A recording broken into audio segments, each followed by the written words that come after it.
At Selma Unified, we're more than a school district. We are a community united in our commitment to every student's success. We provide a nurturing environment where students thrive academically and socially. From innovative instruction to valuable enrichment programs, we offer a wide range of opportunities for every student to excel. We inspire minds and shape futures. Together, we are. Together, We are Selma Unified. we are Selma Unified. Together, we are Selma Unified.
Call to order at 5:30 p.m. Good evening and welcome to the August 12th, 2025 regular board meeting of the Selma Unified School District. This meeting is now in session. Roll call, Mr. Fedor. here. Mrs. Kessler. Here. Mrs. Dorte. Here. And Mr. Medina. I'm here. And I'm here myself. Approval of agenda. May I have a motion to accept the agenda? I'll make a motion. I'll second. All in favor say aye. Aye. Any opposed? All right, motion carried. Open forum for a closed session. Notice to the public comment on a closed session agenda items. This opportunity is provided in accordance with the Government Code Section 54954.3 to allow the public to comment prior to the board's consideration of any closed session agenda items. We will now go into the closed session and we will be back around 6 p.m.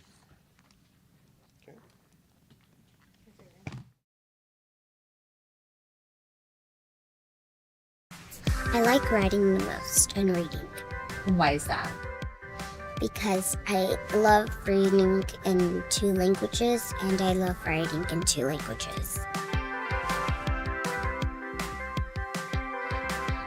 I wish people would know that the dual language immersion program is an investment in their child's future.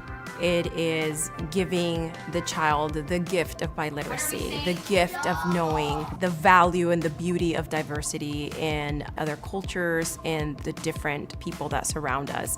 What blend does it have? BL. And what sound do those make? Boom. Good job.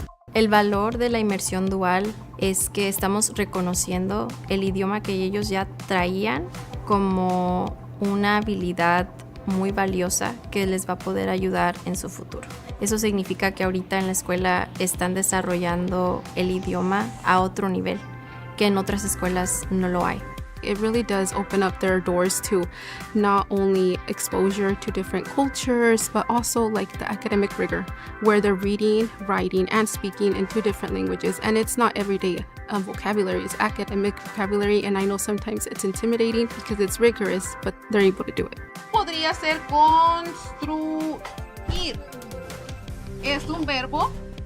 What biliteracy means is that students will be able to read, write, listen, and speak in both languages, but at proficient levels, meaning that they truly are biliterate. They can pick up a book, they can sit in a conversation, they can write a response in both languages fluently.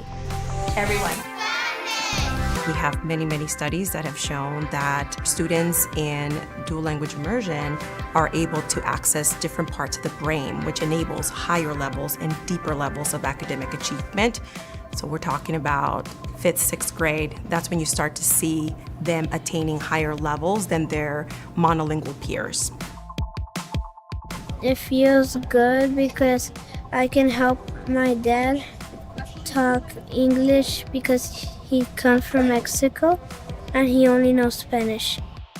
Que puedo escuchar los 2 idiomas porque tengo un amigo que solo habla español y ya tengo la confianza a decirle español. Una de las cosas más bonitas que he visto en los alumnos es que sino que al estar en un grupo con el que han trabajado desde hace 3 grados hasta el día de hoy, les hace sentir que están como en una familia. Y yo veo que hay muchos alumnos que les gusta compartir el conocimiento que ya tienen, les gusta apoyar y les gusta levantar a otros. My students, they're very confident in almost anything they do. And I think it's because they're in a classroom sometimes when the teacher's reading or giving instructions in a language that they're still trying to learn, they learn to persevere. The biggest difference I've seen comparing dual language immersion students and students that are in English-only classrooms is that level of confidence. Yo a veces cuando estoy en la clase a mi maestra dice quiero que hable más español y hablo más con ellos. Y en la familia hablo más inglés, pero también español porque mi abuela habla español nomás. My students feel empowered and they feel valuable because now they appreciate and respect and they accept more languages, cultures, and identities. And that's what you have in dual immersion. You don't lose anything, you just acquire more.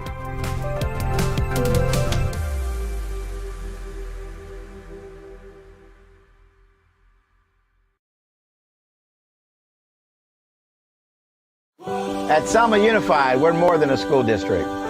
We are a community united in our commitment to every student's success. We provide a nurturing environment where students thrive academically and socially. From innovative instruction to valuable enrichment programs, we offer a wide range of opportunities for every student to excel. We inspire minds and shape futures. Together, we are. Together, We are Selma Unified. We are Selma Unified. Together, we are Selma Unified.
I like writing the most and reading. why is that? Because I love reading in 2 languages and I love writing in 2 languages. I wish people would know that the dual language immersion program is an investment in their child's future. It is giving the child the gift of biliteracy, the gift of knowing the value and the beauty of diversity in other cultures and the different people that surround us. What blend does it have? BL. And what sound do those make? Boo. Good job. El valor de la inmersión dual es que estamos reconociendo el idioma que ellos ya traían como una habilidad muy valiosa que les va a poder ayudar en su futuro.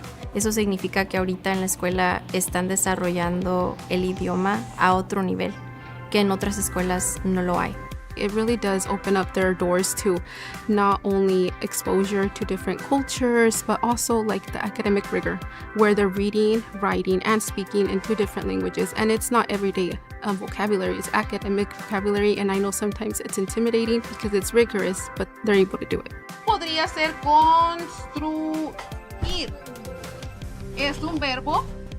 What biliteracy means is that students will be able to read, write, listen, and speak in both languages, but at proficient levels, meaning that they truly are biliterate. They can pick up a book, they can sit in a conversation, they can write a response in both languages fluently. Everyone. We have many studies that have shown that students in dual language immersion are able to access different parts of the brain, which enables higher levels and deeper levels of academic achievement. So we're talking about 5th, 6th grade. That's when you start to see them attaining higher levels than their monolingual peers. It feels good because I can help my dad talk English because he comes from Mexico and he only knows Spanish. Que puedo escuchar los 2 idiomas porque tengo un amigo que solo habla español y ya tengo la confianza a decirle español. Una de las cosas más bonitas que he visto en los alumnos es que sino que al estar en un grupo con el que han trabajado desde hace 3 grados hasta el día de hoy, les hace sentir que están como en una familia. Y yo veo que hay muchos alumnos que les gusta compartir el conocimiento que ya tienen, les gusta apoyar y les gusta levantar a otros. My students, they're very confident in almost anything they do. And I think it's because they're in a classroom sometimes when the teacher's reading or giving instructions in a language that they're still trying to learn, they learn to persevere. The biggest difference I've seen comparing dual language immersion students and students that are in English-only classrooms is that level of confidence. Yo a veces cuando estoy en la clase, a mi maestra dice, quiero que hable más español y hablo más con ellos. Y en la familia hablo más inglés, pero también español porque mi abuela habla español nomás. My students feel empowered and they feel valuable because now they appreciate and respect and they accept more languages, cultures, and identities. And that's what you have in dual immersion. You don't lose anything, you just acquire more.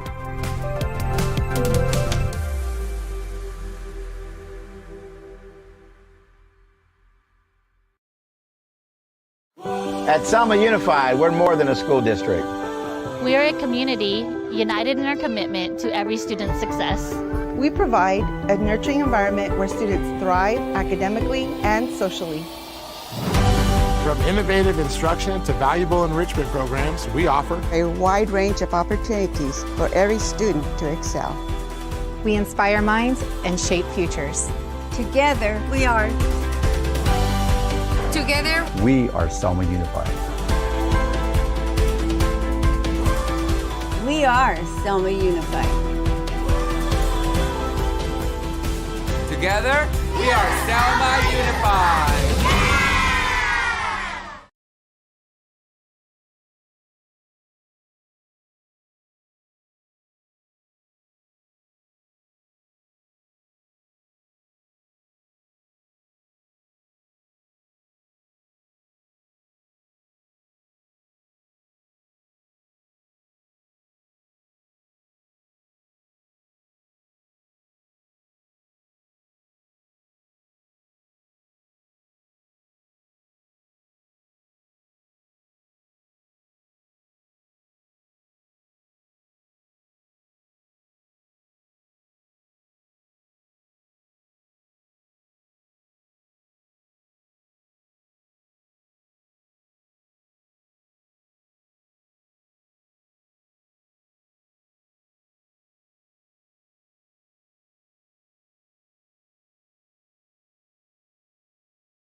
At Selma Unified, we're more than a school district.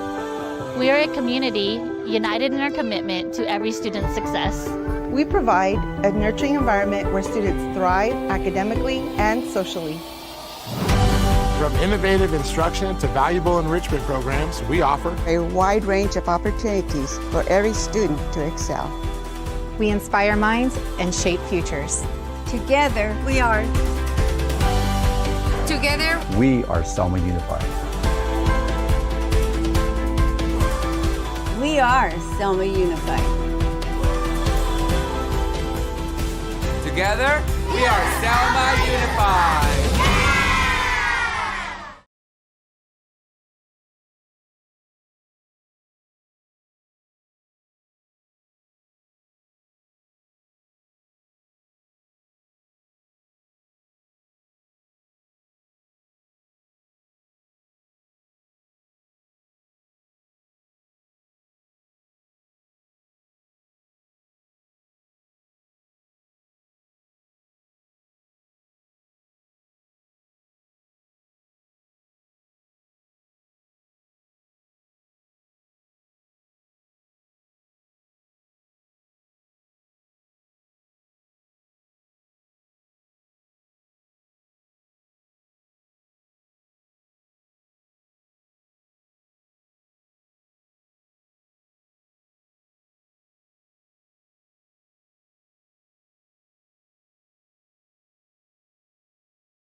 I like writing the most and reading. Why is that? Because I love reading in 2 languages and I love writing in 2 languages. I wish people would know that the dual language immersion program is an investment in their child's future. It is giving the child the gift of biliteracy, the gift of knowing the value and the beauty of diversity in other cultures and the different people that surround us. What blend does it have? BL. And what sound do those make? Boo. Good job.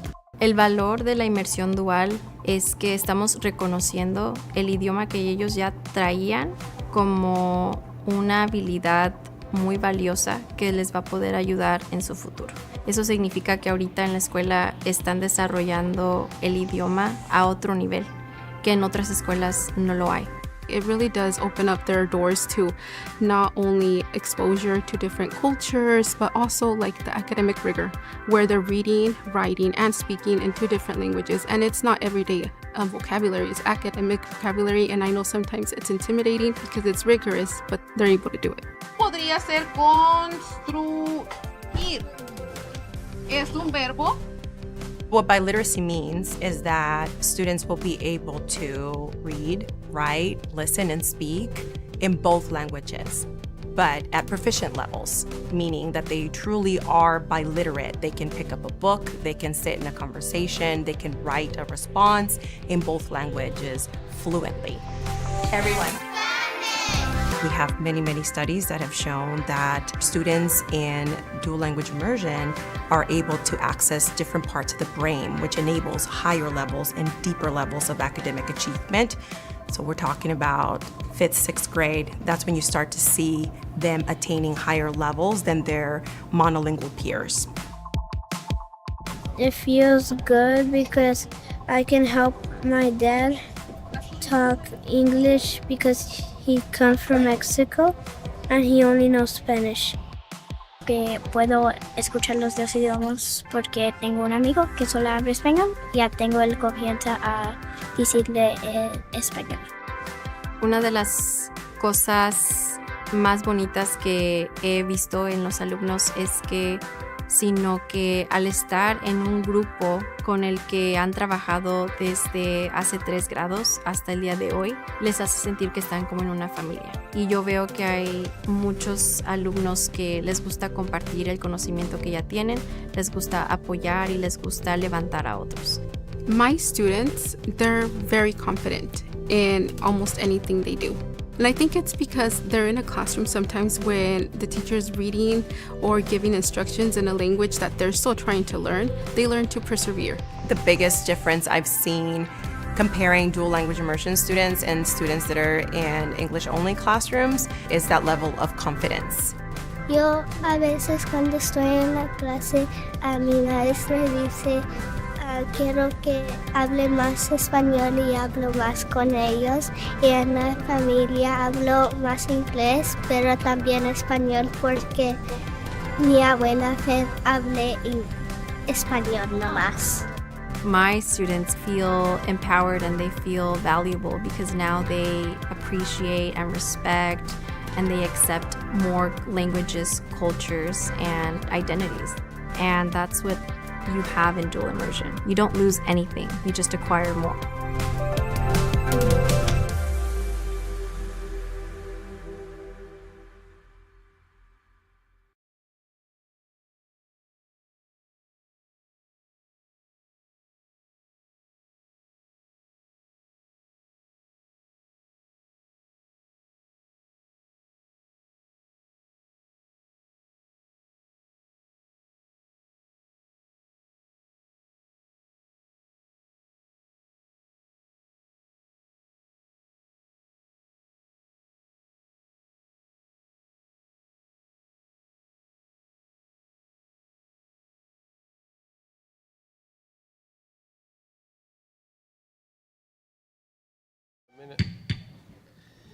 Good evening, and welcome to the August 12, 2025 regular board meeting of Selma Unified School District. And the Board of Trustees will now reconvene in an open session. Roll call, Mr. Fedor. Here. Mrs. Kessler. Here. Mrs. Dorte. Here. And Mr. Medina. Here. And I'm here myself. Please stand for the flag salute. Mr. Medina, could you lead us for the flag salute? Okay, if everybody would look towards the flag and salute. I pledge allegiance to the flag of the United States of America and to the republic for which it stands, one nation, under God, indivisible, with liberty and justice for all. Thank you. There's nothing to report from the closed session. We will start with the school reports. Selma High School, we have Elisa Sanchez. This one's a little bit of a long one. So Selma High ASB has had a busy summer working on preparations for the new school year. In July, 18 ASB students attended CATA camp at UCSB. There we got to meet new people and different ASB teams from across the country. We came home with many new ideas that we were excited to implement to build upon our positive campus culture. After camp, we had a week-long ASB boot camp where we got ready for the school year by doing team building activities. We made posters for the first week, and we planned a lot of school activities. Next, each ASB student helped run registration, welcoming students and parents. Last week, we hosted a staff throwdown, leading Selma High staff in a series of fun games and activities. Yesterday, ASB students helped teachers set up their classrooms and get the campus ready for the first day of school. This morning, our team arrived early to hang up posters and post-it notes and clothespins with kind words to spread positivity. As for the athletic report, Bear Nation Athletics is underway as the fall sports are preparing for week 1. Football will be scrimmaging at Mission Oak in Tulare on Thursday. Week 1 football takes place at Cabrillo. Game times have been changed to 2 and 4:45 due to Lompoc not having functioning stadium lights. Volleyball will be opening up their season at Fowler on Thursday. Girls tennis is on Wednesday. They will host their Sanger West. Water polo and cross country are 2 weeks away from their first competition. The athletic department would like to thank our Pep and Cheer program, advisor Ann Fester and Coach Priscilla Fester, and Alex Lima and Regina Jimenez and the Blackberry Brigade for being at the Worship Center last Friday, welcoming Selma Unified staff. Selma High School has one of their very best Pep and Cheer and band programs in the Valley. Thanks and go Bears. Awesome. Good job. Welcome. Thank you. Yeah, thank you. We'll start with the student performance. Mr. None Mills. tonight. Yeah. Although I will say thank Nothing you, on for Alyssa coming here on the first day of school to come. Normally they wait for the next board meeting, but that just tells you. I don't think anybody I told love it. her. Yeah. Great job. Thank you. Yeah, she seems like ready to go. Yeah. Thank That's you. awesome. Good luck. Public inputs. Member of the public wishing to address the Board of Education on a matter within the jurisdictions of the board but not on the agenda may do so during the public comments period for up to 3 minutes. Public comment on a specific agenda items are heard under that item from the public records. Please state your name. Do we have any public comments tonight? We do Mr. not. Mills? We do not. All right. So we'll move into the discussion and some of the action item. And we'll move item 1, Superintendent, item number 1, the revision of the policy board, 5131. Yes, thank you. So Assembly Bill 3216, pupil use of smartphones, was passed unanimously in California on August of 2024. This was passed due to the growing evidence that consistent use of smartphones by pupils at elementary and secondary schools during the school day interferes with the educational mission of the schools, lowers pupil performance, promotes cyberbullying, and contributes to an increase in teenage anxiety, depression, and suicide. Many school districts across California have already begun implementing the stricter cell phone policies in preparation for this law. AB 3216 will become law on July 1st, 2026. I'm bringing this policy to the board tonight and inserting it under our 5131 policy, where our current language lives for smartphone use. Once AB 3216 becomes law in July, we would then put it under its own policy number provided by CSBA. So tonight, I'm bringing you the policy revision for 5131 under conduct for cell phone use.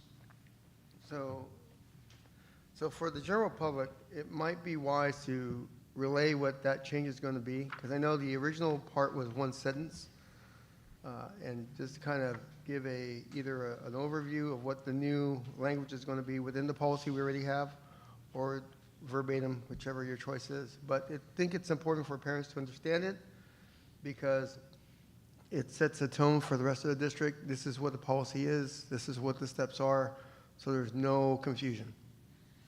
Correct. If we choose to do this. Yes, and then, following today, schools will have this as part of their school policy that will be lived in their handbooks for parents and be messaged out by both schools and the districts, depending on the vote for tonight. I have a few questions in regards, or maybe concerns. I know it was addressed in case of an emergency, and was that, specifically spelled out for everyone? Because that would be my major concern if something would happen. Unfortunately, I've seen it on TV where their students are reaching for the phones to call home in a horrible situation. So that would be my only concern, but I know it's been addressed. But again, it just depends. If it's going to be a rule, it should be a rule for everybody, correct? That's correct. And to your point, you guys provided the language that actually was very similar to California's language around, in case of an emergency, a child may utilize their cell phone. There's also some provisions there about the use of cell phones for health reasons, and an IEP stated clearly that it can be, in these circumstances, be utilized. So the reason why I think it's important to relay to the parents, because let's face it, the people who are going to watch this video when this is on YouTube are going to be the people who are concerned about what goes on with their kids in their school. One of the things that they'll probably hear is, just like in the game telephone, something way different than what's written here. Because they're going to hear other districts that are a lot more draconian, or that are going to be a lot more lenient. This is not lenient, nor is it draconian. To paraphrase what this is saying, how I understand it, and correct me if I'm wrong. Please correct me if I'm wrong. This is saying that, in general, cell phones are to be kept off or away from the use in the classroom. If the instructor decides it's okay to be used for a project or used for within the confines of what they're doing, there you go, it's good. If there's a health issue, and there's a reason for them to have it, that's okay too. If it is taken, there are three things that will happen. The first one that we have on here is that the device is going to be held to the end of the day. So that means if you're using your cell phone when you're not supposed to, it will get taken. That's our policy. Number two, again, once we vote on this, this could be policy, could not be. If the device, second time this is done, according to this policy, the device will be held until it's retrieved by the parent guardian. So for your parents at home, the way this policy is written is that the second time your child, your student, gets their cell phone taken, you're going to have to come and pick it up. Third is going to be a conference with the parent guardian administration, and that can be whenever it gets scheduled. So that's just to kind of put that in there so it's clear for the people at home. If there's no second guessing of what's being said, the text is there. It'll be available should this pass. Yeah, and this will be communicated by schools, by district, in different formats, so it'll go out there. And what's nice about what we're doing, I think you guys struck a good balance, and to your point, Mark, about not going too draconian, not being so lenient that there really isn't a policy. You guys put, I think, in a good balance of keeping pretty much similar to the wording that was passed through the 3216, along providing the appropriate progressive discipline there for having those phones coming out. And I think also what's nice is that board policies, as it goes along this year, we'll watch and see, is this really providing us the best version that provides schools with limited use of phone. And to your point, yes, upon the supervision of a teacher that's utilizing for a specific reason or an emergency, like Mrs. Cussler said, those phones could be used. We have a student representative here. Lisa, I want to hear from you. What do you think about these policies? Where does the student see it? So a lot of students on campus are, of course, opposed to the idea. They want their phones.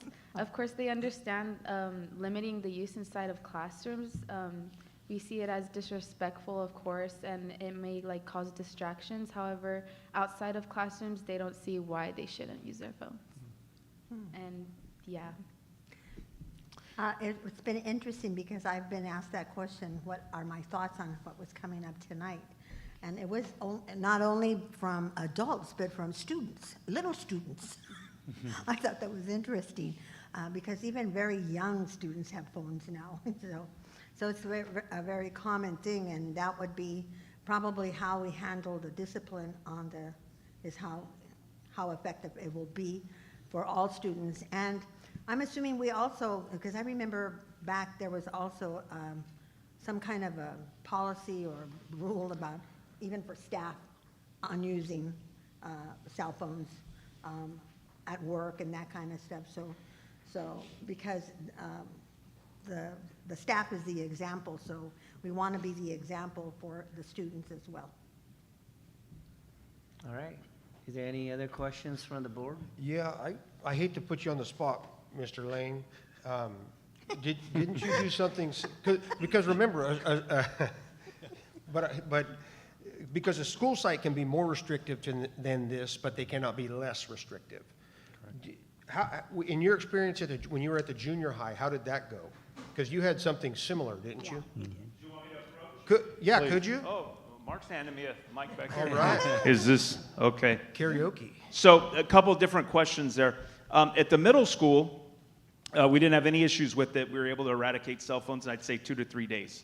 And so it was pretty quick, and then that just became the norm. And so once you set that as a foundation, and I always use this example with people, if you're going to get a ticket 5% of the time you're speeding, there's a high likelihood, but if you're going to get a ticket 95% of the time, then you're probably not going to speed. So once students realized there at the middle school we were going to take the phone away, if you had it out, then they just stopped having it out. So that's why it took off, and we were able to establish that. I didn't institute that immediately at the high school when I came over because it was really foreign at the high school, and I think they had some policies, so we really concentrated on you couldn't have your phone out during class because, as Alyssa stated, it's disrespectful and it detracts from the learning environment.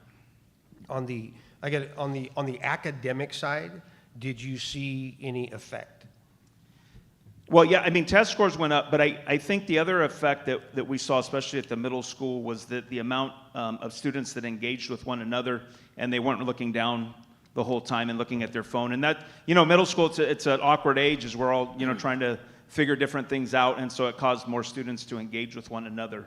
I will say, as Alyssa articulated there, this is the one subject or one topic I get asked about most by our high school students, because it's something that's on their mind. And I think their general feeling is that they don't see it as big of a problem outside of the class, at lunch and things like that. But I understand that there are pitfalls with that as well. So, whatever is decided here today, we will certainly enforce at Selma High School. But it is the one topic that does come up quite a bit. I'll bet.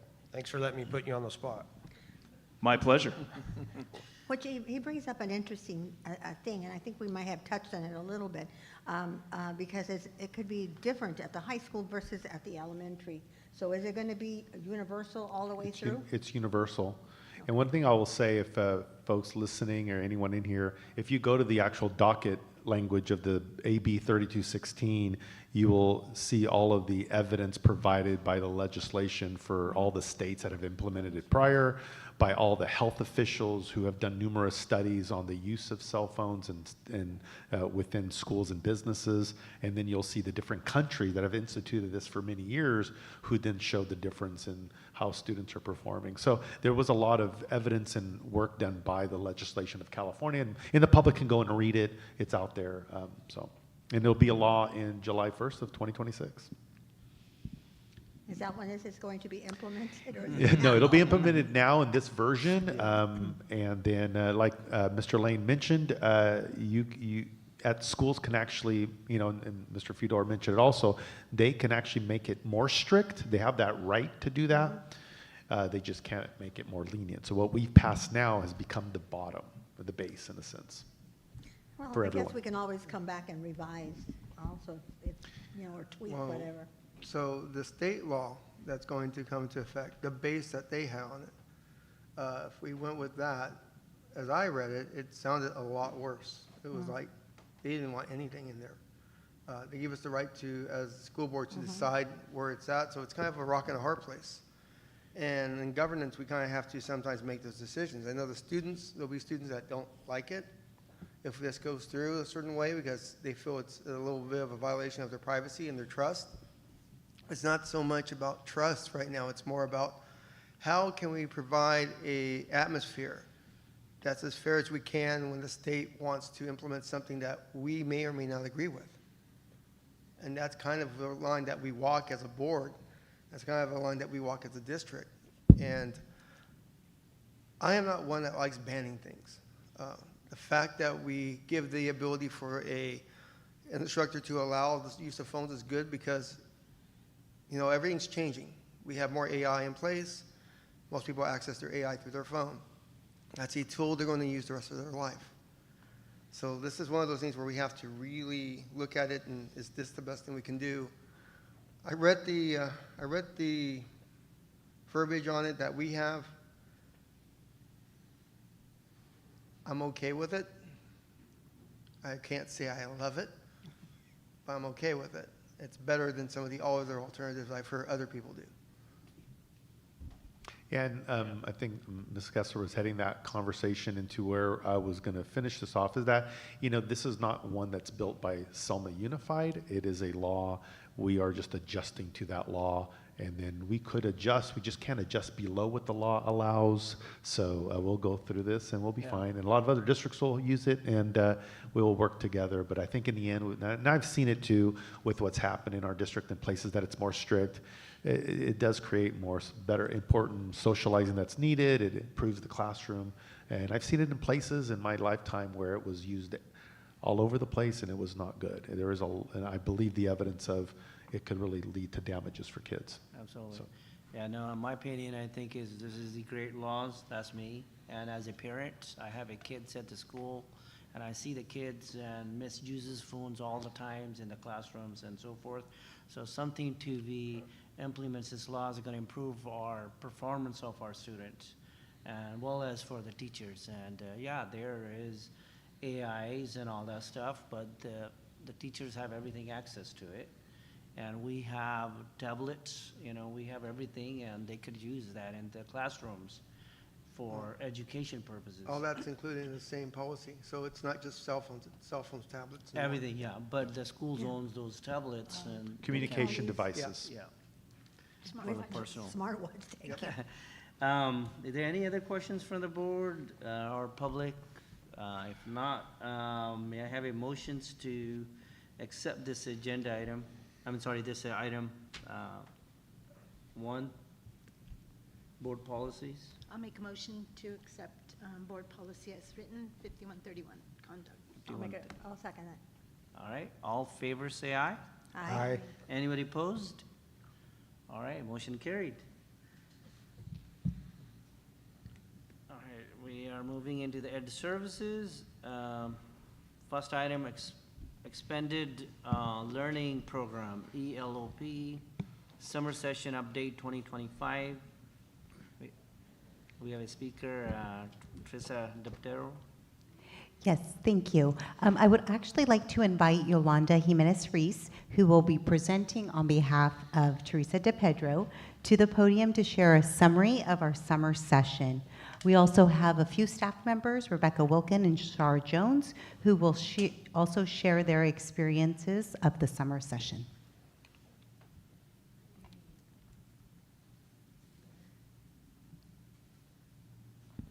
Try this now. Good evening, Board President Sahota, members of the board, Superintendent Gomes, and Executive Cabinet. We want to thank you on behalf of the ELOP department for this opportunity to present this evening. We will be sharing some of the Splash into Summer highlights that we did this 2025. But before we begin, we would like to share a video with you.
That was some good energy music with some lively, fun faces. This summer, we offered programs in our general education TK through 8th grade, migrant education kindergarten through 12th grade, and then we offered credit recovery for our students trying to stay on track for graduation, grades 10 through 12. And then we had the opportunity to offer original credit for economics and modern world history. And then lastly, our special education students took advantage of the extended year. In the area of curriculum and enrichment, our elementary curriculum that we used was Scholastic Lit Camp and Math Camp. In secondary, we utilized Desmos, StudySync, Edgenuity, and again, our economics and modern world history were with our core content. And in the area of enrichment, we had African drumming, STEM activities, 3D design, art, drawing, and theater. If you didn't get to see that production, I saw a glimpse of it and it was amazing. We did sticker design, we did computer gaming, esports, hip hop dance, sports, music, boxing, cheer, banda music, driver's education, and the behind the wheel training. The kids got an assortment of wonderful activities. During our field trips, our students were able to visit Selma Cinema, Island Water Park, and then we got to take a dip in our brand new pool here at Selma High School. And then we had the students take advantage of inflatable and water play as we brought them bounce houses. And then some of the data to support some of the work that we did this year, you can see there that we have a 3-year trend on enrollment. We took a little bit of a dip between for this year in comparison to last year, but still we're well above the 22 and 23 school year. In the area of assessments, between pre and post assessments in reading foundational skills, we increased. Between 3rd and 5th grade reading fluency, once again, we increased between pre and post test. And then in math, TK through 2nd and 3rd through 5th, once again, our pre and post test, we increased. In our high school, we took a little bit of a dip again this school year or this summer for credit completion, but we were still above the 22-23 school year. And then in course completion, again, a little bit of a dip, but still well above the 22 and 23 school year.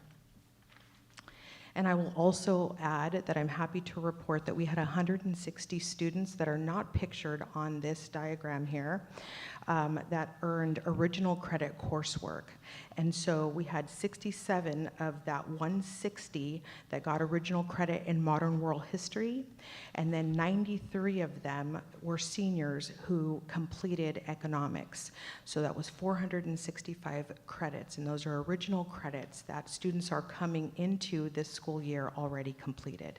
So definitely something for our students to celebrate. We also had staff surveys provided at the very end of the year, at the very end of the session. 62% liked the way summer program was set up with academic instruction in the morning and enrichment classes in the afternoon.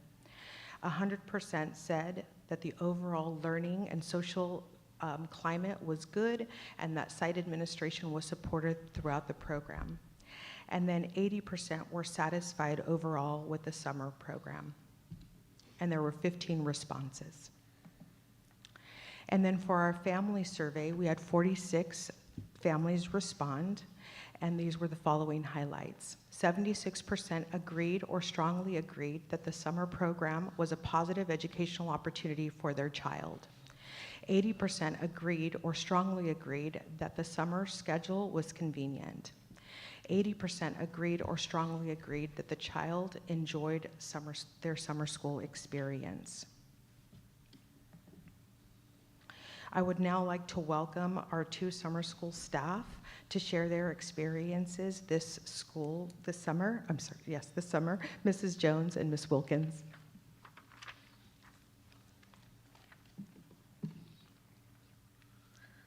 Good evening. Thank you for having me today. I just wanted to share a little bit of my summer school experience. And as Yolanda touched upon, the curriculum was curriculum that is accessible not only to teachers who teach, whether it's their grade level or a different grade level. The curriculum is very easy to follow. It's very adaptable.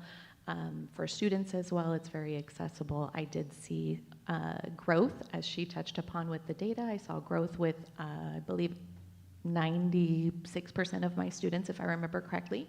So that was exciting. I feel like the curriculum itself really allows, especially for me, I taught the grade level that I usually teach. So I taught 4th grade, and for my students, it really gave them an opportunity to solidify some of the aspects that maybe they didn't quite get during the school year. So we were able to really work on some of those things that they really need to know for the next grade level. So I appreciated the curriculum for that aspect. I would also like to speak upon the support that we received, not only from admin on site, but also district admin as well. I have been teaching for many years in this district, and so I appreciate when there's visibility, and both Teresa and Yolanda were there just about every week. I really appreciated that. That kind of shows me that they were interested in the success of the whole program. So that was something that really spoke volumes to me. Admin support on our campus, both Mr. Pacina and Mrs. Wilkin did a great job supporting teachers, staff in a variety of aspects. I really felt that anytime I brought up a concern or anytime I had an issue with student, they were very accessible and very on top of things. So I appreciated from their aspect and their ability to take care of the things that we needed to take care of during summer school.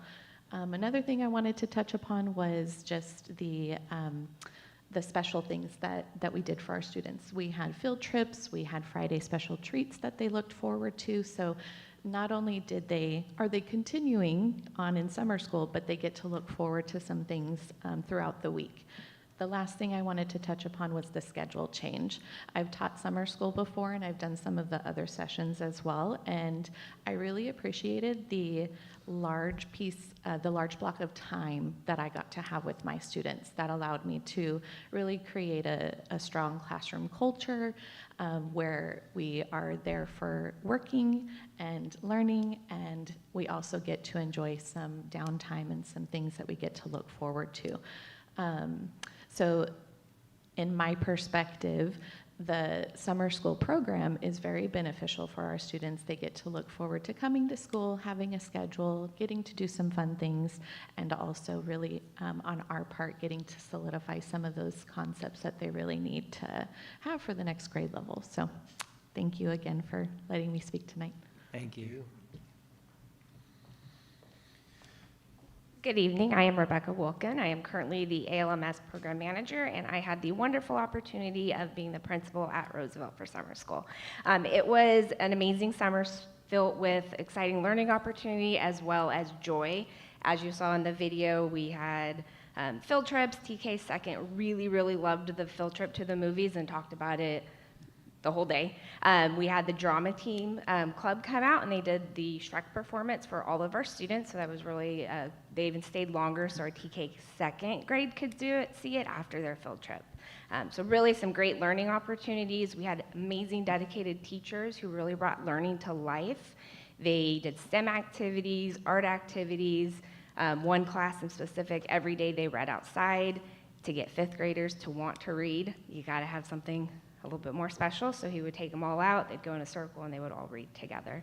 We had our SPED classes, our migrant programs, and it was just overall an exciting opportunity for all of our students. The Friday treats really, built culture on our campus. You have kids from everywhere, so they didn't really, some kids didn't know each other from, say, Garfield to Indianola, but Kona Ice came out, and they all got to enjoy a nice treat. Luckily, it wasn't too hot this summer, but it was an opportunity for the teachers to interact with the different students that came across our district, and then kids to interact with each other. And then finally, we had as our literacy and our math scores showed, there was dedicated literacy and math guided by high quality, dedicated teachers, and I really believe that intentional learning moments built stronger skills and greater confidence in our students that will go into our school year. So overall, our students didn't just learn, they laughed, they explored, and they grew. And we are so proud of the experiences that we created together. Thank you. Thank you. I have a questions on how come we had a low enrollments compared to the last year? We had a 1,600, now it's 1,000. Is there, we could do more classes on math or something that our scores are down, you know, or something that we could have more kids have opportunities to catch up on the math classes maybe next time? Yeah, there's definitely, that's something that we're looking at to see. We had a lot of families that were traveling. We had a lot of families that were vacationing. And so those are going to be, you know, areas that we're trying to figure out, can we do something even short term? Is there something that we can bring you in at some point, right? Yeah. Intermittently, what does that look like? And so that is something that we will be working with our site leads on. Yeah. Thank you. And I can add to that too, that there's been a lot, especially, you know, in the news regarding families being careful about being out and about, and I've heard that from other superintendents. So their other summer programs have also been low. The other thing too is that it's always hard to strike a balance between more learning and enrichment when you're heading into a summer. So you have to sometimes lead with the fun, but then put in the math and literacy in there, or else they'll choose not to come because you have to keep them motivated to come. It's not a mandatory piece like regular school is. So it's always a balance, and that's what our staff works so hard to keep that balance, so we keep those kids there. It certainly looks like they were engaged and having fun. And sometimes when you're having fun, they don't even know they're learning something, you know? Very true. True. Very true. Yeah. Any other questions? Thank you so much. I really appreciate it. All right. We'll go item number 2, approval request to add judge as a second therapy dog, animal assisted therapy dog program. And we have a speaker, Christy Rangel, huh? Yes, thank you. I'd like to invite our lead mental health clinician, Christy Rangel, to the podium. Christy is here to introduce Judge, if you haven't met him. And if approved tonight, he will be the newest member of our animal assisted therapy dog program. She will share how he might be able to support our students.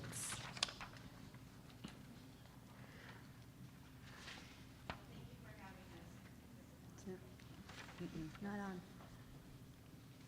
Well, thank you for having us, board and executive cabinet. We are very excited to be at this point. I have Judge here, well, Captain Judge, and his resume was just passed out right now. So for being, he's not even a year and a half yet, and he's already accomplished a lot. So a summary of Judge's qualifications. He has passed the Canine Good Citizen. He's gone through several observations, part of the animal assisted psychotherapy program as well. And he has really made such a huge impact already. He was asked to be part of the school play, and he played the role of Pup in Boots. And he did extremely well, and the kids just adored him. And he was connecting with every single student that was involved in that play.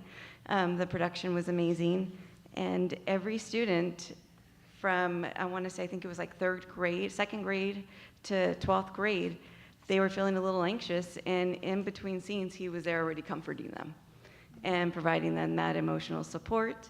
And so with him joining our program, I think it will be such a huge and positive impact for our school district.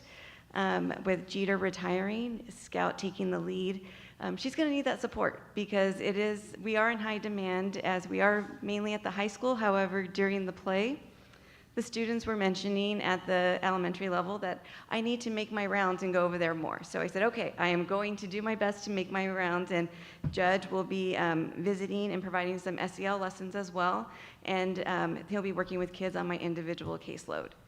So Judge he passed his Canine Good Citizen at 6 months, which is pretty unheard of.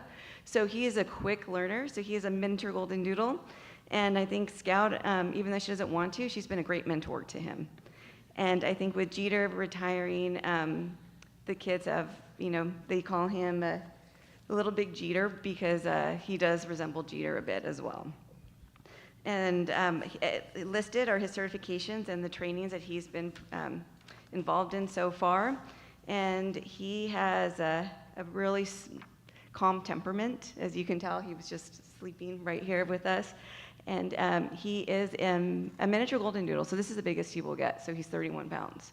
And he is hypoallergenic, so that does help with the allergies and so forth. And he is fully vaccinated. He has his, monthly, bi-monthly vet visits, and he's on all of his flea and tick and heartworm pills. So we are eager to join the Selma Unified, team. So we are very hopeful that you will approve Judge to join us. Thank you. Can you perform something for us? Yeah, he's learning to ride his skateboard, so that's something we're working on. Maybe you could teach him. So we don't do play dead because we're in school, so he does relax. Sit.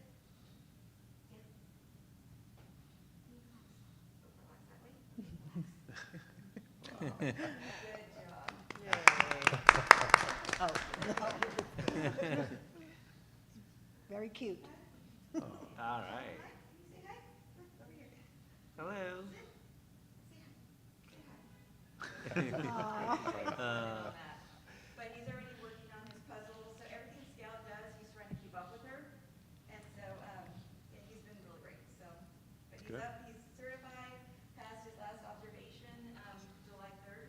So it's not just one or two things, it's multiple things, and it's ongoing. So I don't get to sleep in on the weekends because he wants to constantly be doing different things, so we are, we're working a lot on it.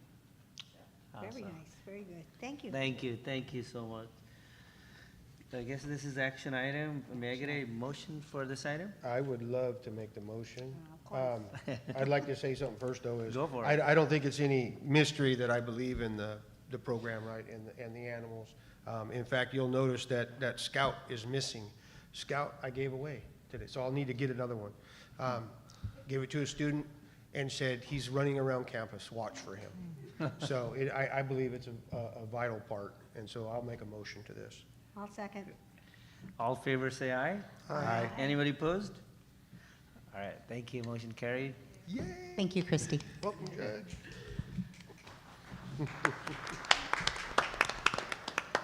All right, item number 3, approved new vendor lift enrichment, ELOP, physical impact is 171,000, 172,000. Funding sources are ELOP, and Yes, thank you. Tonight, we are requesting approval to add Lift Enrichment as a vendor for our ELOP program for the 2025-26 school year. Throughout our new vendor process, Lift Enrichment was selected for their proven track record in schools and their unique approach to blending culinary lessons with core subjects like math, science, and nutrition. Their program emphasizes healthy eating, teamwork, cultural awareness, and life skills, all while guiding students through real-world cooking experiences. The fiscal impact is up to $171,000, a little over that, funded through ELOP. We recommend approval to expand this high-quality enrichment option for our students, which would allow over 1,000 students across our district to experience the culinary lessons. awesome. Where are they going to be performing these cooking lessons? So they're going to be, there were different options that they gave us, and it's going to be option 2. And so we are really hoping to get them to elementary, middle, and high schools. So we've included all schools to enjoy this experience. And again, just as a reminder, we did add a new ELOP process for new vendors. So at this point, we are vetting them before we even bring them to the board. And then the other thing we're also doing is after a semester. So because this is a new vendor, after the first semester, we'll be reviewing the impact for students. Did the students like the classes, right? Were they engaged in the classes? And did we get bang for our buck with the money? And so then at that point, then we determine if it's something that we want to continue for the next semester, or at that point, then we decide that we need to elicit a new vendor. And as you know, a reminder, we're really always trying to look for new vendors to offer new experiences for our students, because really ELOP is intended for that as well. Thank you. Is there any question from the board? Yeah, so can you give us an example of, because I'm reading it here, I understand what they do, but like an example of how that actually works. So are they coming up with a truck? Are they having a spot where they're showing kids how to make a sandwich? Or what exactly is going on? Yes, so they include the culinary piece. So it is about creating like their own chefs, right? So they're creating different menu items, and so it includes the teamwork. Of course, the math comes in because they're measuring. They're making sure that they're following the recipe, so that's following directions, all with the outcome of creating the culinary masterpiece that they are intended to do, and that's how they incorporate some of that subject matter within their lessons. So with that, they bring all the materials? Yes. Okay. Yep, So they bring all of the tools, materials. all the Mhm. resources. That's right. So at the elementary, will this be happening in the ELOP rooms, in the classrooms? Yes. Where would they be utilizing the lessons with the students? Yes, good question. It would be through the ELOP after-school session, so it would be in whether they're in the new buildings or within classrooms, wherever they use our facilities currently. And you mentioned that after a month, you're going to evaluate. So is the 171 for just one semester? No, it's for the entire year, so it's up to that dollar amount. And so at a certain point, that gives us the opportunity to say, like, at the end of the semester, if it really didn't provide the outcomes we wanted, and then we wouldn't use that vendor for the following semester. So we would be approving up to that amount. Correct. If it doesn't work out, that Yes. would not be the cost. Yep. Okay. And you would be updating us if you would end up dropping it, I guess, for lack of a better word. Yes, we can certainly update. We can even create like a list of vendors that we've decided not to use. I know there is one that we used before summer that we determined that we didn't want to continue on. And really because of just the level of work that had to be, like the pre-work that our staff had to do was just a little too much for the outcomes that vendor provided. So we could certainly do that. All right, if there's no other questions, may I get a motion to accept this item? I'll make the motion. I'll second. All in favor, say aye. Aye. Aye. Any opposed? Motion carried. Moving to item number 4, approved purchase of Trenton sensors, Selma High School ALMS. Physical impact is $29,000. Funding sources are tobacco grants. And Thank you. Yeah. Yes, thank you. Finally, I think they're already up here, to invite Mr. Mark Batista, our Director of Technology, and Mr. Tim Butts, our new Director of Student and Community Services, up to speak about the Triton sensors. Good evening, Board President Sahota, Board of Trustees, Superintendent Gomes. We are here to bring you the purchase of Trident sensors for Selma High School and ALMS Middle School to strengthen community safety and address issues like vaping, drug use, student aggression. We are bringing you these vape sensors that are tailored for K-12. These offer real-time detection for THC vape, also active shooter, and a new technology for room occupancy. These sensors align with our school safety and enhance and align with our policy for supporting learning environments. Coming up to the microphone, we have Mr. Tim Butts that'll go over current considerations. Good evening. Selma High School and Abraham Lincoln Middle School are prepared to implement Triton sensors at key points on campus, such as bathrooms, student bathrooms. The one-year license includes monitoring and technical support.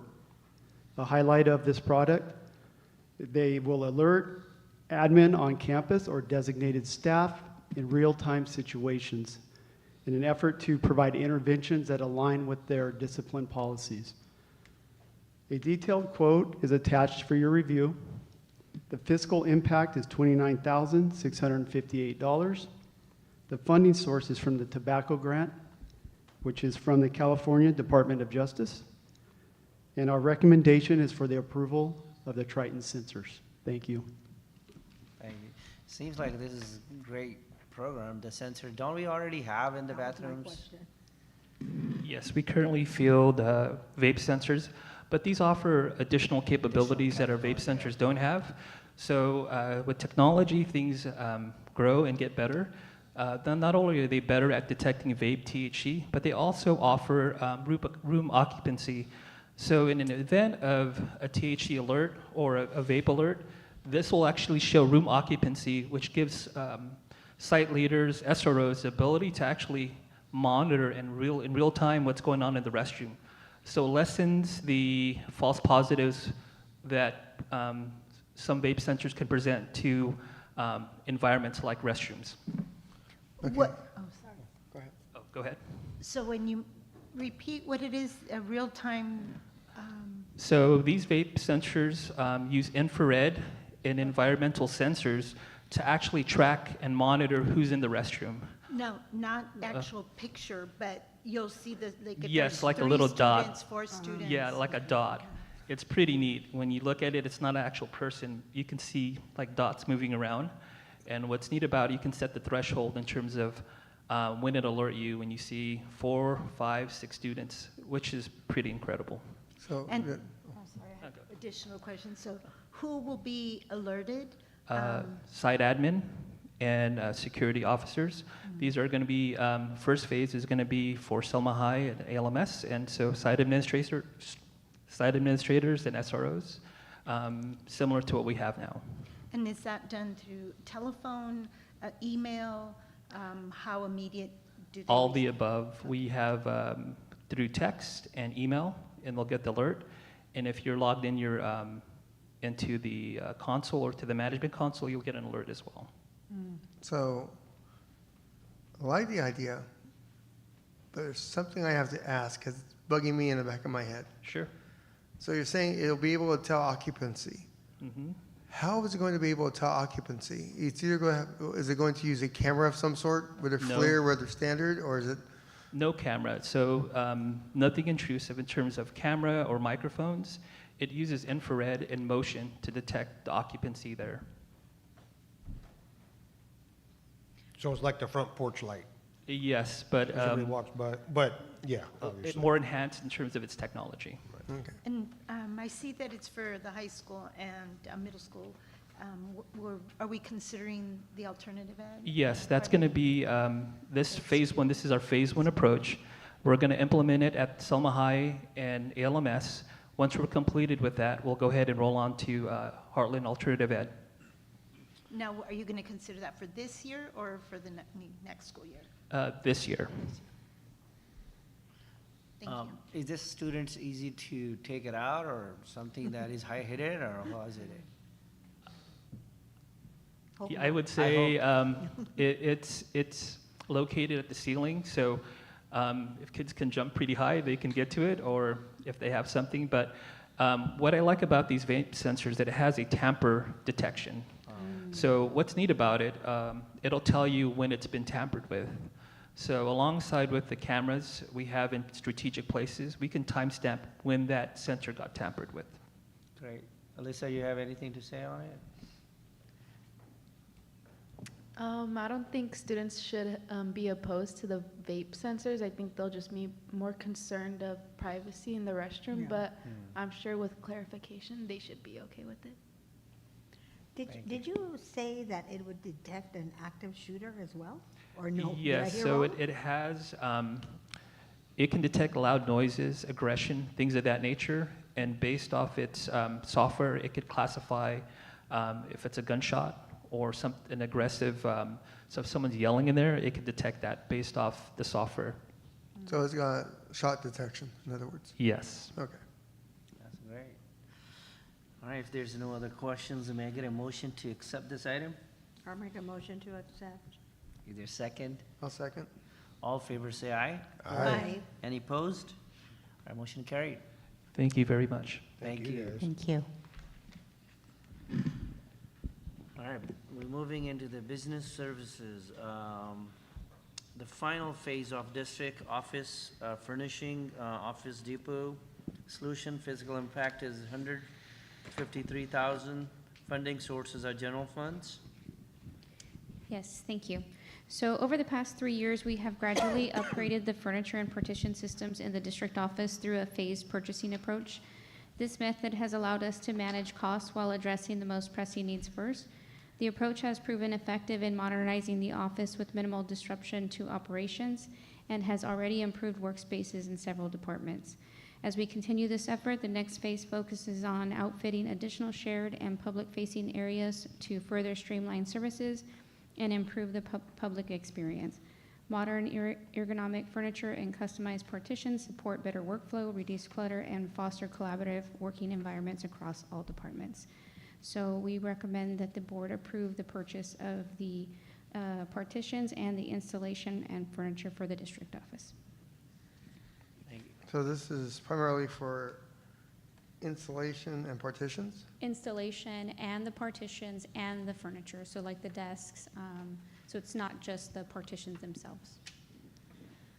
So another question will be is when they say installation, they're also talking about the electrical work within inside the cubicles, right?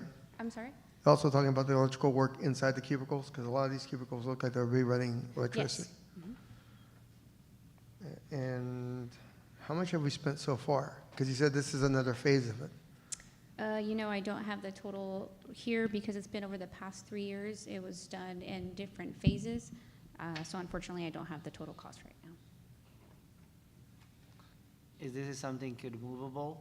Yes. If you move to another office? Okay. Yes, the partitions can be readjusted and because we're actually going to reuse some of the partitions we currently have in this new layout. So they can be modified and adjusted. And then the furniture is freestanding, so all of it is movable. Great. Any other questions from the board? If not, may I get a motion to accept this item? I'll make a motion. Oh, go ahead. You make the motion, I'll second it. I'll make a motion to accept the item. And I will second it. All favors say aye. Aye. Anybody opposed? I'll be Motion carried. opposed. What? No. Oh, you're opposed? Yeah. Okay. This time I say it loud enough. So, yeah. Okay, 4 ayes, 1 no. All right, moving into item 2, amendment to resolution 25-47, GESBI application. Yes, thank you. So the next 2 items are in relation to the EV buses that we got awarded last year. And so we're still working on getting the infrastructure and the purchase dialed in. So this in particular is a resolution that you've already board approved back in April.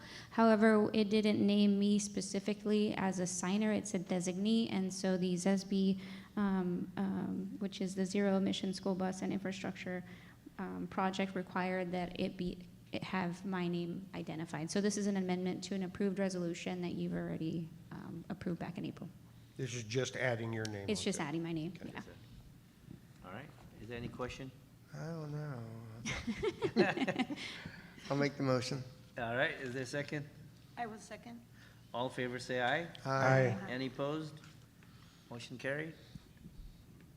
Item number 3, PG&E EV fleet electrification program. Thank you. So Selma Unified School District and PG&E have worked together and agreed on a contract under which Selma Unified will purchase electric fleet vehicles and PG&E will perform make-ready infrastructure work and provides EV charger rebates and infrastructure incentives. We have committed to purchase 10 electric vehicles by December 2029, and we plan to purchase and deploy 5 school buses by 2027 and 5 school buses or medium-duty vehicles by 2028. So after careful consideration, for the project costs and scope of work, PG&E has determined that Selma Unified is eligible for the make-ready incentive option. PG&E will design, construct, own, and maintain any necessary EV supply infrastructure to the meter only, and the district which is approximately $578,000. And the district will design, build, and own, operate, and maintain the EV supply infrastructure behind the meter. And so the scope of the behind the meter project is a 600 amp and trench approximately 250 feet from PG&E's meter to the chargers where they will be located. And so with that, we will get some incentives for the chargers, incentives for the vehicles. And so, and again, they are covering the cost to bring the meter to us. So that's over $500,000. So tonight, I recommend that we approve the PG&E Fleet Electrification Program Agreement. Do we know how much it's going to cost for our part? So now that we have the drawings, this is something we'll have to get contractors out and submit quotes for it, and then depending if we have to bid. So we don't have an actual cost right now. So This just is just putting us in line, right? No, This is qualifying? we've already, these We've plans qualified. were already approved. We've been meeting with them. We walked the site. We did all of that, and so PG&E has approved us. So PG&E do with their trenching and installing all electrical lines? Yeah, so they will bring they'll tap into the energy and bring the meters to us. So I forget, I think there's a diagram. I've seen the diagram, yeah. So then our portion or our responsibility is on that diagram is on the blue line, and PG&E will do the red line portion. lines, So that's the cost for them, so. Well, that's great. We're getting ready for electrical, yeah. Mhm. Is there any other questions? If not, may I get a motion to accept this item? I'll make a motion to accept this. Is there a second? I'll second. All in favor say aye. Aye. Anybody opposed? All right, motion carried. Item number 4, purchase of irrigation booster system. Physical impact is $21,000. Funding sources routine maintenance funding. Yes, so in approximately 2020, the new stadium was completed and featured a larger field space and expanded grassy areas surrounding it. However, the irrigation system was not updated at that time, and it is not powerful enough to cover the entire field effectively. As a result, there are numerous patches of dead grass throughout the area, and so this would boost the existing irrigation to be able to cover the entire field and reduce the dead areas of the field. And this will benefit the entire campus of the Selma High School.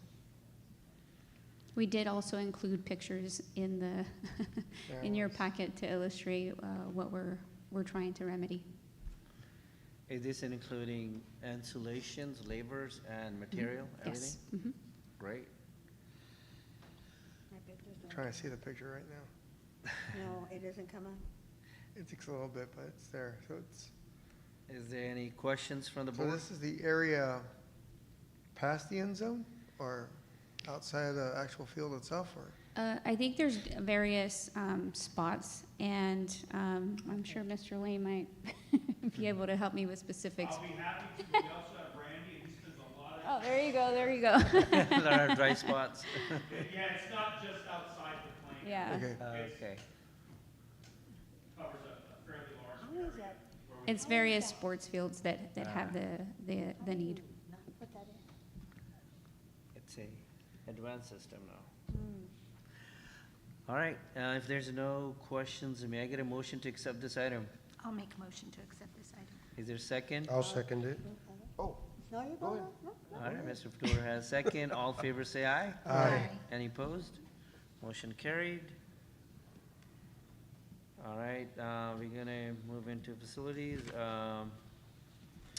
Item number 1, AMG, final unused contingency, amount of swimming pool modernization project. Physical impact is a credit, 137, I wow. like the way you said it. So, Let's emphasize that portion of that. Yeah. We have Steve Fusey, our Director of Facilities, is going to present this item. Good evening. Good evening. Good evening. Thank you, and yes, it's a pleasure to come up here and bring to you guys somewhat of what you would think of a change order, but for a credit instead. So as we started the swimming pool project last year, when you guys accepted the bid, you accepted a $350,000 contingency for unforeseen changes that arise throughout the project.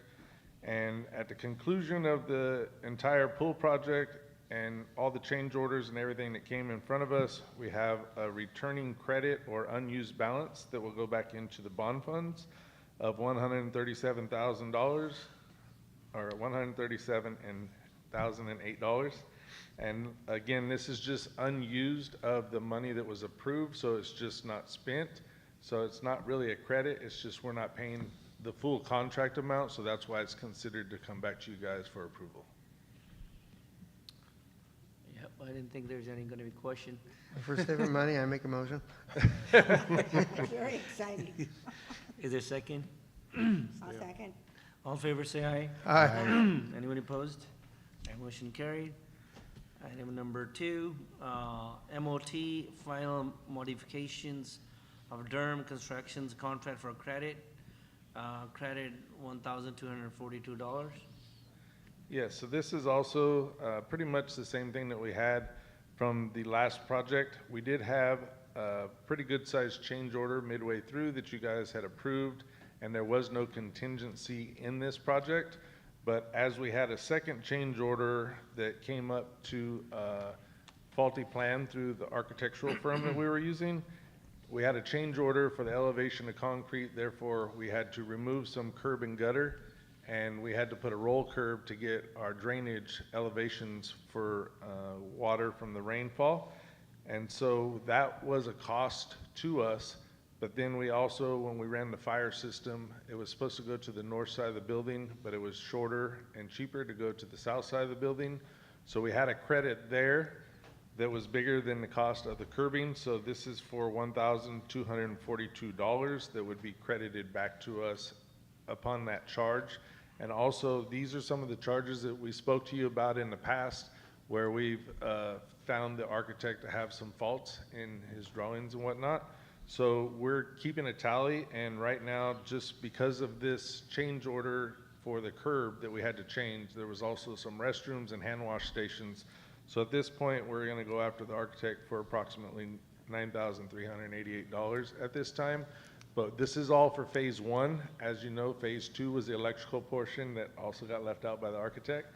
So once phase 2 is done, we will have a total that we're gonna go after him for, that we feel is his share for flaws in his drawings and designs. So this is just to approve the $1,242 that is credited right now due to the 2 change orders.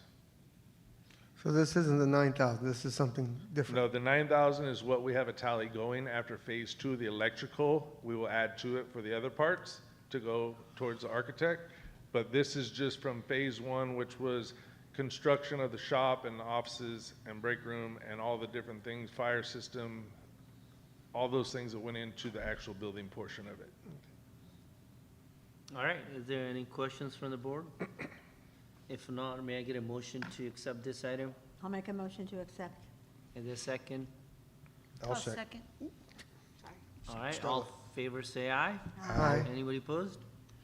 Our motion carried. All right, item number 3, Park Planet, the playground for Indianolas. Physical impact is $60,000, funding source of special reserve. Yes, so this is for the playground structures that went into the project of remodeling the restrooms at Indianola School. This money was put into the budget. It's owner purchased. There were supposed to be 2 playground structures that were purchased, but only 1 ended up getting purchased. The funding was set aside and included in the budget when this proposal came out, and the installation and the rubber flooring and everything else is still included in this. This is just the 1 playground structure that was not on the order. So this is for the second one. Again, this was all budgeted before. It just did not get ordered as 2. It was only ordered as 1. All right, is there any questions? Why didn't it get ordered? I'm not 100% sure how it didn't get ordered. There was 2 approved, and when I came on, everything was put together already, so I'm not 100% sure. I'll put how it to as, do it's an employee error. The employee's no longer with us at this time, but, and I don't want to name employees in live session, but. Thank you. All right, if there's no questions, may I get a motion to accept this item? I'll make a motion to accept. All right, is there a second? I'll second. All in favor say aye. Aye. Aye. Anybody opposed? Our motion carries. And moving into item number 4, award bid, flat roof project. Yes, so we, as we talked in our plans before, we were trying to go through and diagnose roofs, all kinds of different things that we have going on throughout the district and try to keep up with the maintenance issues that we have going. And one of the problems we have is faulty roofs. And so we went out to bid in July. We posted our first bid, and we have 2 different roofing projects. This one is a flat portion, meaning there's not much pitch on the roof, so it's a spray-on material out of fiberglass, and it sprays on so it's solid. And we went out to bid, and we had a job walk on July 22nd. We had 10 contractors show up for the job walk. This project will take approximately 75 days to complete, which would put us at a finish date of approximately October 13th. The work will be done, only the noisy work will be done after hours. Other work will be done during school that is not too loud where it's going to interfere with learning and everything else. But we did our job walk, and then we received bids on August 5th, and we received 8 bids back out of the 10 contractors that showed up. And the bid came in at $779,600. When we met with the contractor that supplies the material for this roofing, the estimate was approximately $1 million is what they thought it would be, with the contingency of $75,000 that is also included in this bid. But we strategically planned the time of year that we're trying to do this after summer, when all the contractors are done and they're looking for work before the rainy season comes. So it played into our favor having 10 contractors show up and receiving 8 bids back for this. And also with the contingency being approximately 200 and some change thousand dollars under what the estimated budget might have been. What is the time frame if we go forward? It's 75 days, so we would be done around the 15th, 13th of October is the estimated completion date. And this was for 3 offices and 17 portables, so it's quite a bit of rooms. Great. Is there a question from the board? Anything? Wait, I do have one question. All right. Okay, I do have one question. We've crossed our Ts and dotted our Is on this one? We're good? Yes. Okay. So right now it says Eric White and Jackson, Indianola, and Heartland, and the M&O office. What about the other schools like Garfield and Roosevelt? Are they going to be down the line, or you Yeah, don't need so it? what we did is we work with a contractor who helps us evaluate the roofing systems and tell us which ones, in his opinion, are the worst, or ones that we know are leaking. And so we were approaching those. One thing I can share now, I was going to share on the next one, is we put together, we looked at our master facilities plan, and for roofing for this year and next year, we had approximately 2.2 million is what we had set aside for that. So we took the roofs that we seen were the worst shape and tried to come as close to that budget as we could without going over. Fortunately, we're under on that now. So one thing we would like to do is strategically try to plan this again next year after the rainy season, whether it be spring or right before fall again, so we get these good prices. And then we will go through the next set with the leftover money, and then we might, or we would also be able to spend whatever money we had set aside for the following year on our master facilities plan. So we're just trying to prioritize them, what's worse or leaking, to get those done first, and then we'll just keep moving on as we go through all of them. All right. Is there any other question? If not, may I get a motion to accept this item? I'll make a motion to accept. I will second it.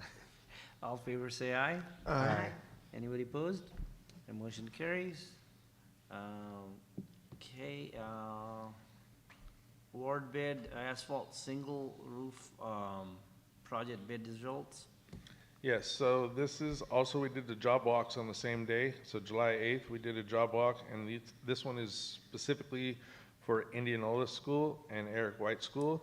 This is for the asphalt shingles, so they have a little more pitch to them. When we were walking the sites, we had 14 contractors show up.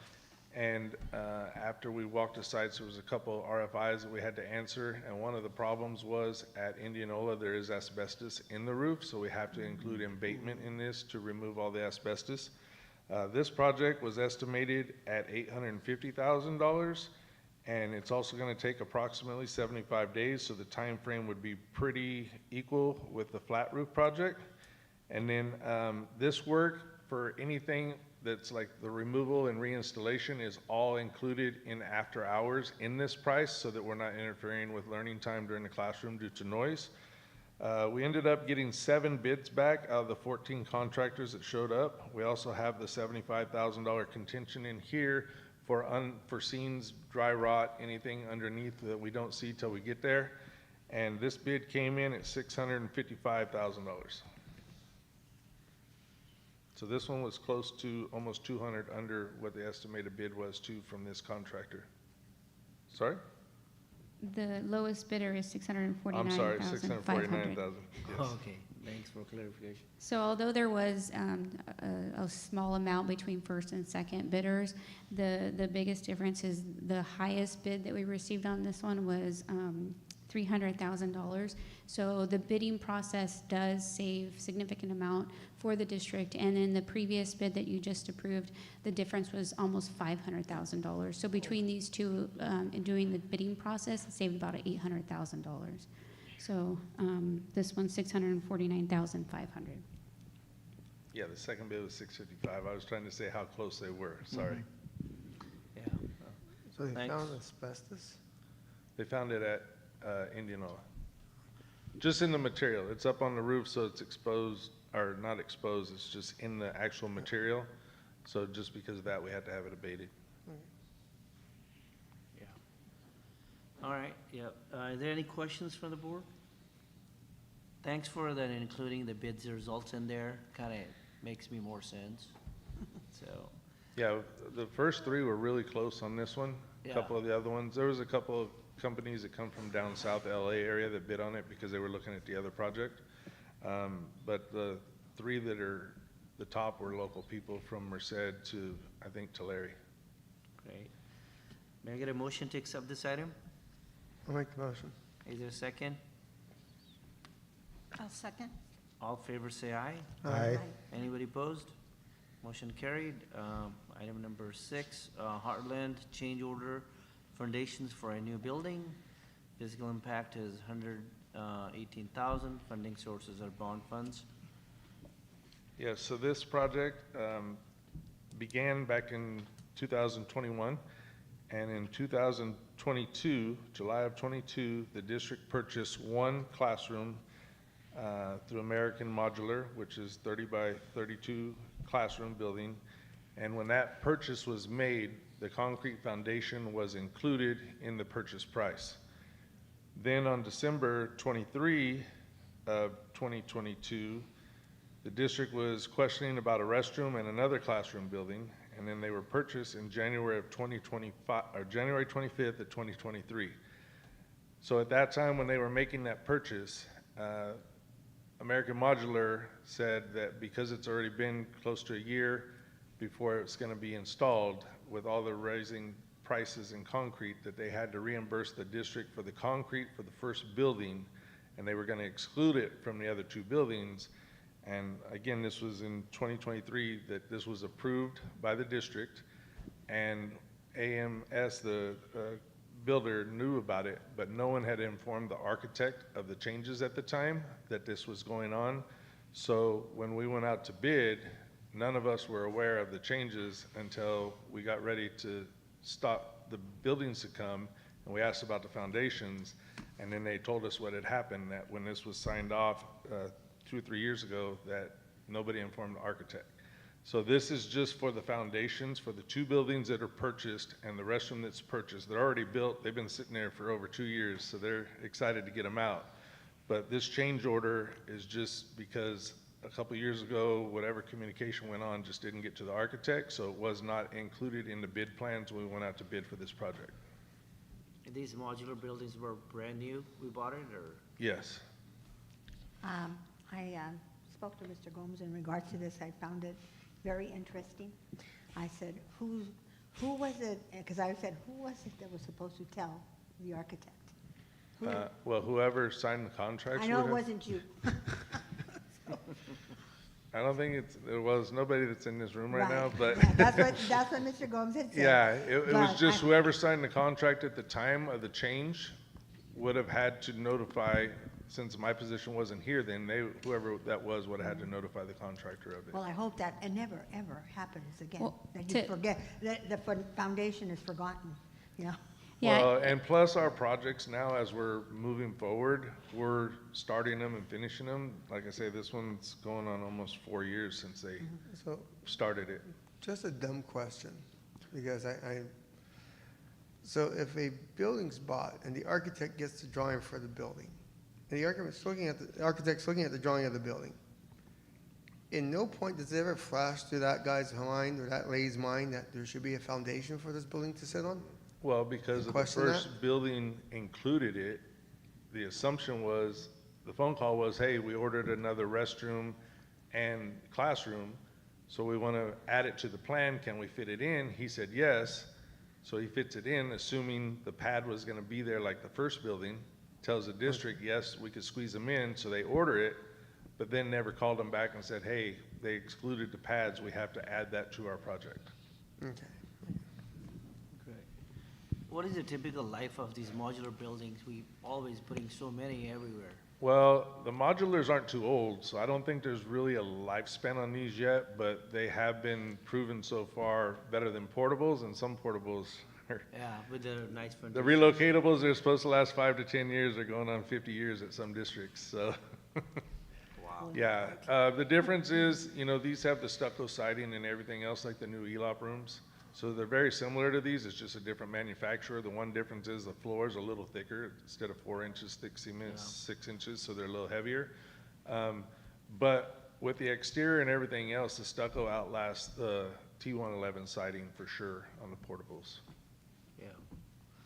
And I just want to add, just to give some reassurance, one of the things that we do now is we have facilities meeting every week, and we document the progress of every project. We document if there's a change that's being made, so that if there is any turnover or things like that, it's all documented. Anything associated with that project, even from early design or conversations we've had, all of that gets taken down in our meeting notes, so to try to avoid this in the future. So we take lessons learned in every angle that we come across, and we try to avoid it moving forward. Right. So that's what we do now. And Well, sorry. Are you now, if something like this were to come now, would that be your responsibility? Yes. Or is it all of you Well, responsibility? For checks it and falls on me, balances? but it is in our department. But the other thing I wanted to add was we came to you guys to approve Procore for us a couple months ago. Yeah, that Now would keep this track. will be in there and everything would be documented. So if we were to have a change and I was gone or somebody else was gone in the department, you could open up Procore and see exactly what was done. Then you would know this was excluded here, there was a credit here, because it's just like a change order. So all that would be documented in Procore, so Perfect. anybody who Perfect. opens it up would be able to track it. That's very good, because that's what I was going to suggest, have some checks and balances. Yeah, so that was that software we brought to you guys, you approved. We're in the training process right now. I think we have like 60 hours of training that we have to do, but we're already starting to get where we're putting budgets in the Procore software and everything now, so we're progressing with that as well. A new member to your department, that person could just pick it up right away. That's good. Well, they would have to learn the Procore system, yes, but once yes. they learn the software, yes. And it's also expanded to myself and Yvette as well. So it's not just all in one department, although that's the primary responsibility of the facilities department, but we're also a part of that process as well. Okay. All right, is there any other question? If not, may I get a motion to accept this item? Oh, excuse me. I will make a motion. I'll second. All right, all in favor say aye. Aye. Anybody opposed? All right, motion carries. Thank you. Thank you so much, Steve.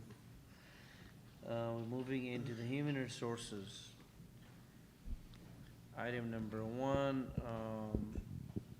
the revision BP/AR 4030, non-discrimination in employment. Yes, good evening, Board. So this is an update to our Board Policy and Administrative Regulation for non-discrimination within the district. The last time this was brought to the Board for approval was in 2020. Since that time, there have been changes in California and federal laws, and also with Education Code. So this would be updating this policy, and so CSBA did an update on their recommendations back in June of 2025. So this would bring us into alignment with current laws. Perfect. Is there any question? If not, may I get a motion to accept this item? I'll make a motion to accept. Is there a second? I'll second. All in favor say aye. Aye. Anybody opposed? Motion carried. Item number 2, revision BP/AR 4119.11, sexual harassment.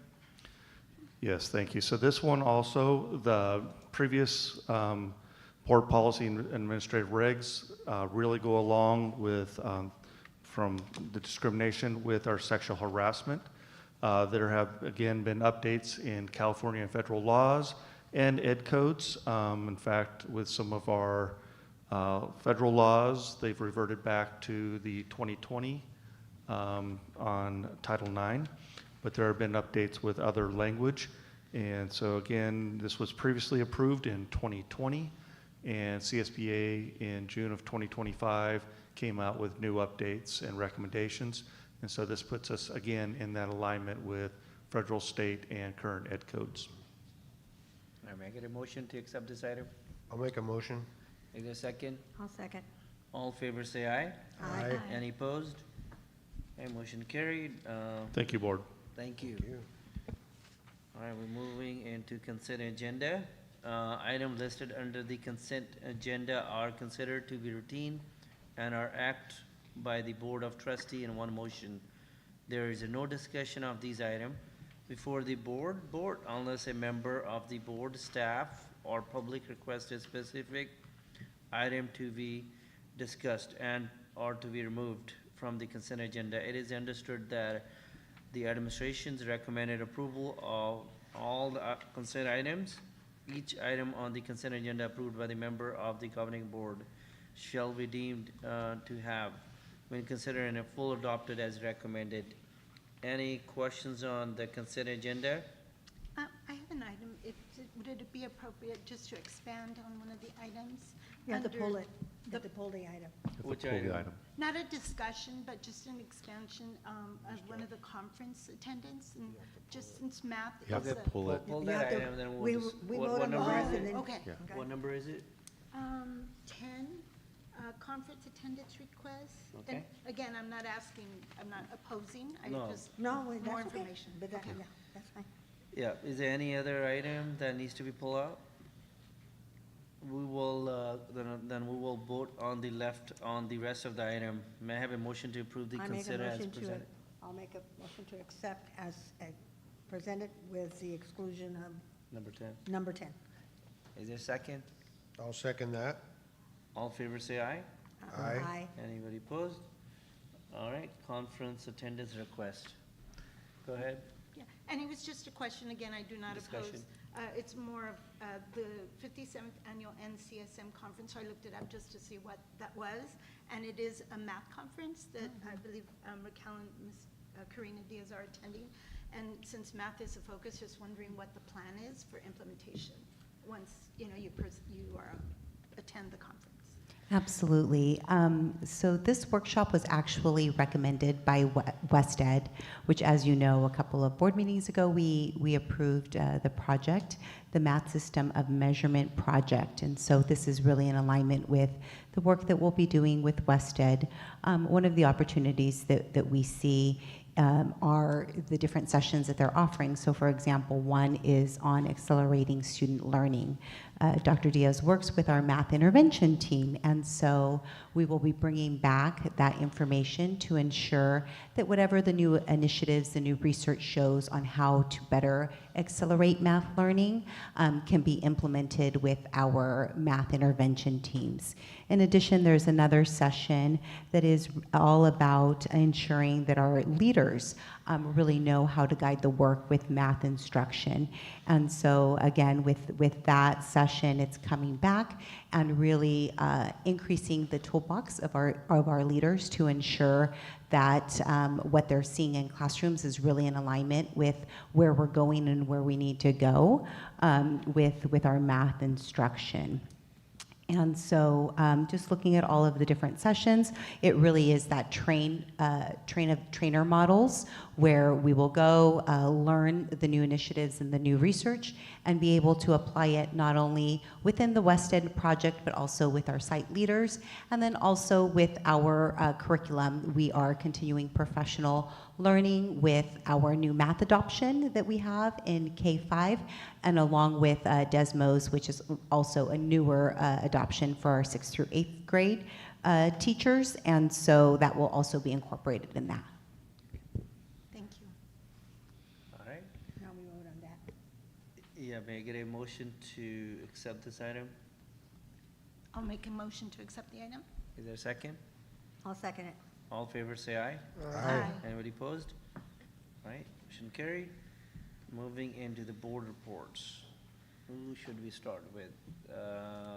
Mr. Medina? So, welcome back to school, everybody. I hope everyone had a smooth first day, although I know that isn't the case for some places. But that wasn't under our control or anybody at the school's control.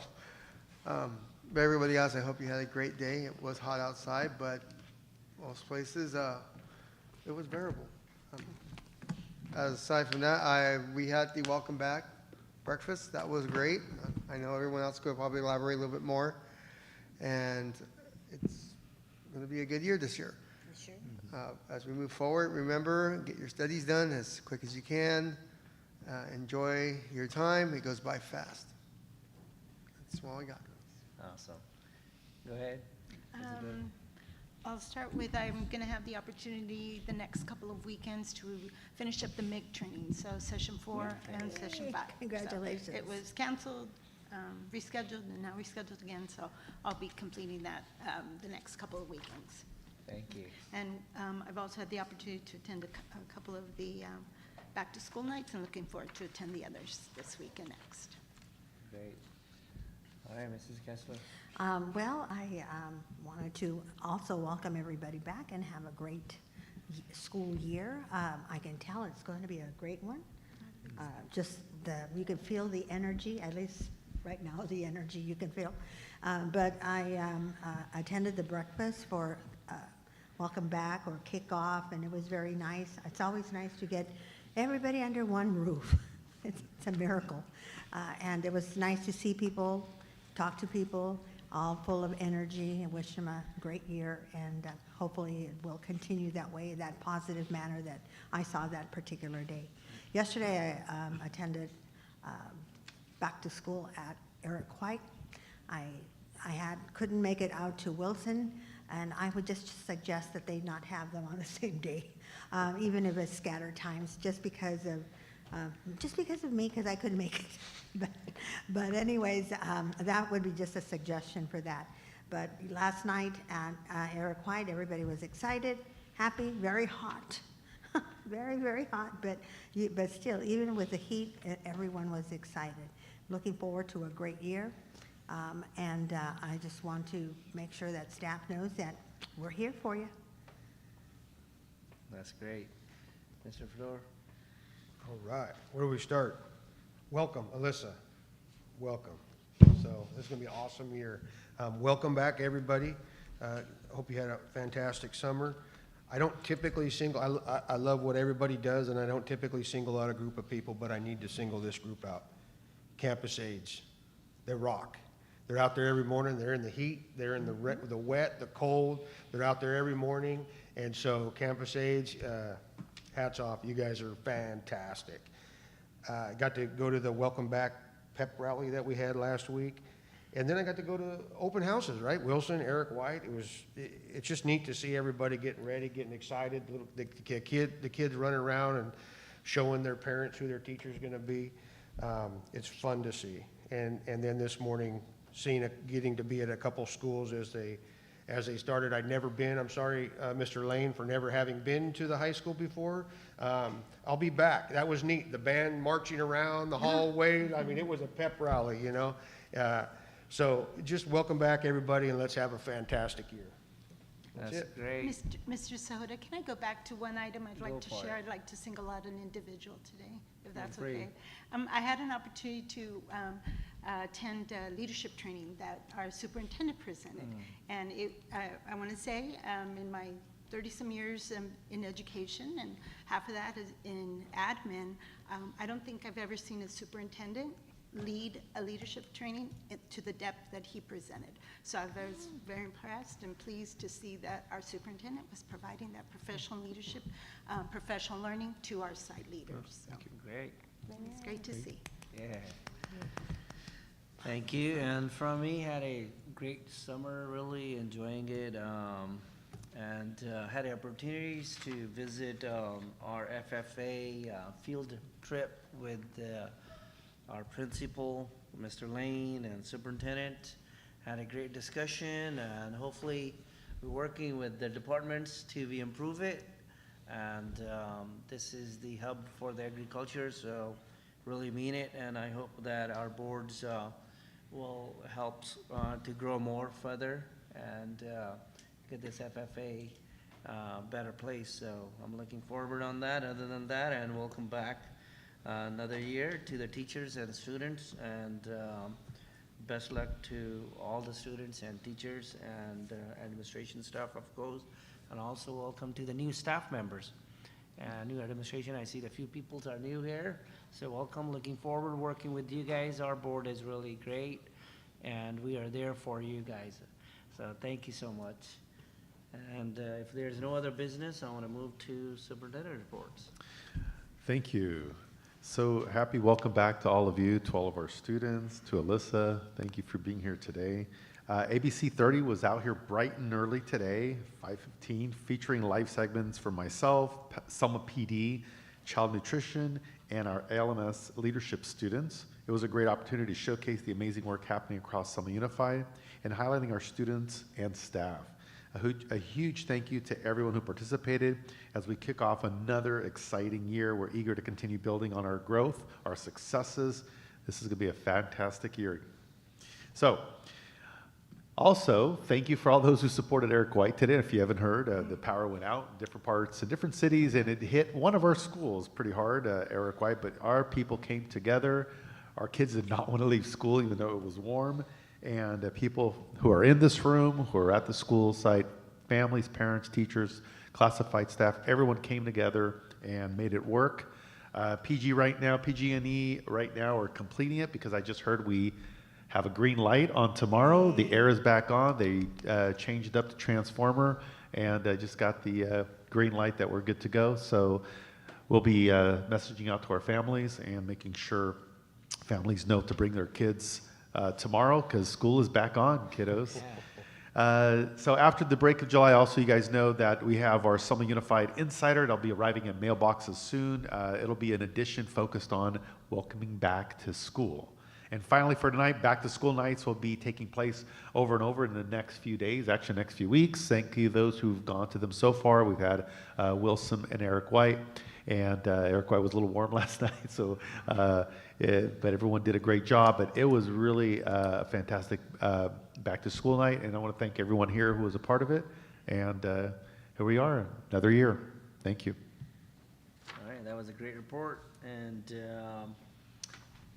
once again, thank you for attending this meetings and having. What about the Williams uniform? What's that? The Williams uniform complaint quarterly report? Just information? The Williams. What's that? The Williams report. B? There's no item. Is that just a report? Oh, that was removed. Is that the? Oh, was No, that- okay. was that removed on Thank yours? you. Yeah, it's not on. Even better. Yeah. Even better. All right. Yeah, there were no, it doesn't say So where. thank you again for Yeah, it was attending removed. this meetings, and good luck to the new year and freshmen, and welcome to Selma High, and looking another year forward. And may I get adjourned this meeting? May I get a motion? I make a motion to adjourn. I'll A second. I'll second. All in favor say aye. Aye. Aye. Anybody opposed? All right, thank you.